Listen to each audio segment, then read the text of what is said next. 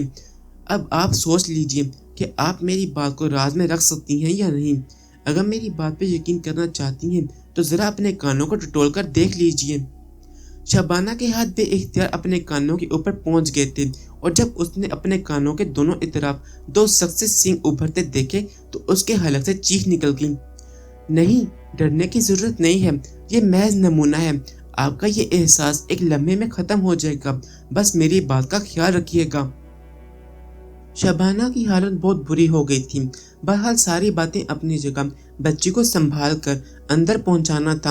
وہ گاڑی کو دھکیلتی ہوئی اندر لے گئی۔ ذکیہ بیگم ملی تو اس کی شکل دیکھتے ہوئے بولی، ارے خیریت، کیا بات ہے شبانہ، تمہارا رنگ تو ہلدی کی طرح زرد ہو رہا ہے۔ ارے کیا ہوا، بیٹھو تو صحیح۔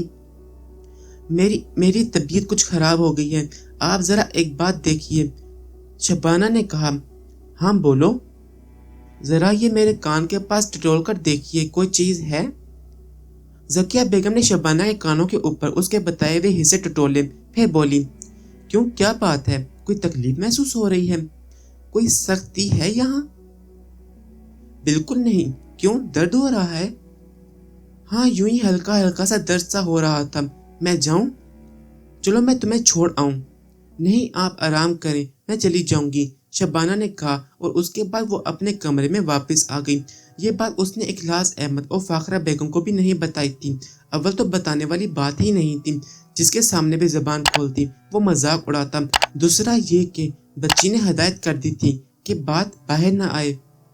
رات کو اسے ایسا تیز بخار چڑھا کہ بھن کر رہ گئی۔ ماں باپ پریشان ہو گئے تھے، ڈاکٹر بلایا گیا، انجیکشن اور دوائیں دی گئیں۔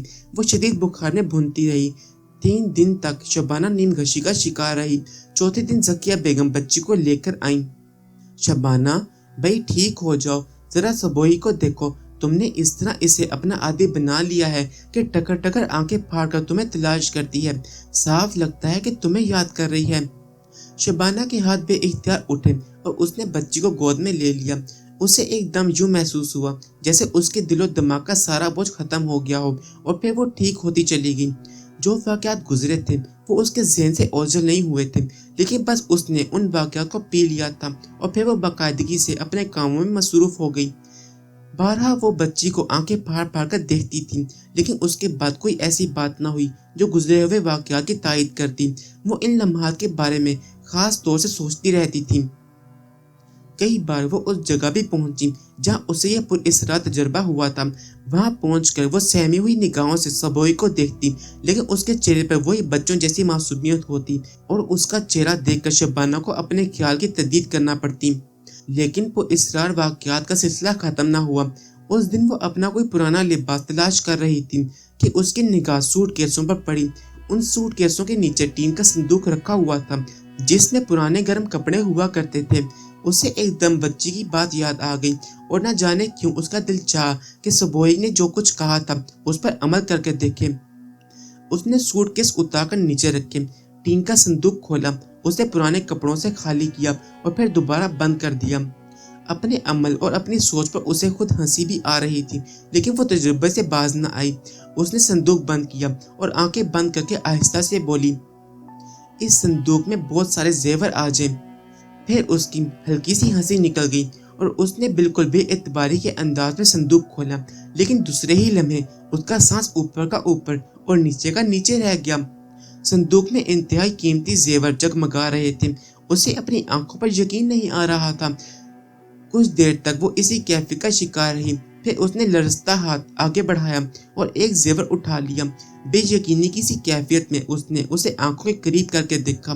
سونے کی چمک دمک اور نگینوں کا سحر اسے احساس دلا رہا تھا کہ زیور اصلی اور بے حد قیمتی ہے، لیکن دماغی صلاحیتیں کچھ لمحوں کے بعد کند ہو گئی تھیں، اور سمجھ میں نہیں آ رہا تھا کہ یہ سب کچھ جو وہ دیکھ رہی ہے سچ ہے یا محض دماغ کا فطور۔ بہت دیر تک وہ زیورات میں کھوئی رہی۔ باہر سے فاخرہ بیگم کی آواز سنائی دی تو وہ چونکی، پھر اس نے جلدی سے صندوق بند کر دیا اور ہانپتی کانپتی باہر نکل آئی۔ فاخرہ بیگم کو اس سے کوئی کام تھا، وہ اسے اپنا کام بتانے لگی، لیکن اس کا ذہن کھویا ہوا تھا۔ فاخرہ بیگم نے تشویش زدہ نگاہوں سے اسے دیکھا اور بولی، شبانہ کیا بات ہے بیٹی، کیا ہو گیا ہے؟ مجھے تو کچھ عجیب سی لگ رہی ہے، میری سمجھ میں نہیں آ رہا کہ کیا کروں تیرے لیے۔ بات کیا ہے بیٹا؟ کوئی چیز دل میں ہے تو مجھے بتا دے۔ اتنی دیر میں اخلاص احمد بھی آ گئے۔ انہوں نے بھی تشویشی نگاہوں سے بیٹی کی اس کیفیت کو دیکھا اور بولے، فاخرہ آخر بات کیا ہے؟ کچھ پتا تو چلے۔ میں بھی کچھ ایسی ہی بات محسوس کر رہا ہوں۔ بھاڑ میں جائیں ساری باتیں، ہمیں اپنی بچی عزیز ہے، ایک ہی ہماری بیٹی ہے، ہمیں نہ دولت چاہیے نہ کسی کی خوشنودی۔ شبانہ اگر تم کوئی دقت محسوس کر رہی ہو تو میں یہ حویلی پہ چھوڑنے کے لیے تیار ہوں۔ شبانہ کے دل کو ایک ڈھارس سی ہوئی، ایک لمحے تک سوچتی رہی، پھر بولی، آپ لوگ میرے ساتھ آئیے امی ابو، آئیے اندر آئیے، اس نے کہا اور واپسی کے لیے مڑ گئی۔ اخلاص احمد اور فاخرہ بیگم کمرے میں داخل ہو گئے۔ انہوں نے اندر شبانہ کا سامان منتشر دیکھا۔ فاخرہ بیگم بولی، یہ کیا کر رہی ہے بیٹی تو؟ امی ذرا آپ اس صندوق کو کھولیے،